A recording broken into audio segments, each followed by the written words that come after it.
and it'll be in consideration, obviously, of our revenue stream. And as you probably already know, the revenues have not responded to the extent that we had projected that they would. In fact, 4 out of the last 5 months have fallen considerably below. November being the worst, I think a little over 4.5% below where we thought it should be. Most of that has been realized, that less income has been realized in the sales tax area, which is the day-to-day monitor, if you will, of what the economy is doing. Obviously, the income tax lags because we don't report that daily, whereas the sales tax, at least on a monthly basis or weekly basis in many cases, we know what that's doing, and the sales tax has been the one that has faltered the most. So that would suggest to us that the economy is not as robust as we had earlier projected. And I want to say again, as I've said many, many times before, we have no design on the healthcare system. The fact that we took our window of opportunity to ask the federal government for the grant, we have not spent any of that money. Actually, by the time we got the 20.3 million, Bill? By the time we got the 20.3, which is about 10 million less than we asked for, there just wasn't sufficient time for us to get involved in the planning. And so we thought it best then to wait till the legislature will offer some legislation.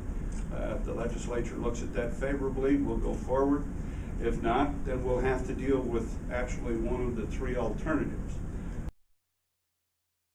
My preference, and I have made that known to everyone who has talked to me, has been to look, if we have the money, is to look at the possibility of lowering the individual income tax from the present 7.83 to 6, excuse me, from the 7.86 level down to the corporate level at 7.5 plus some change, 7.6. And then take those two, as years will let us in the future, take those two down together.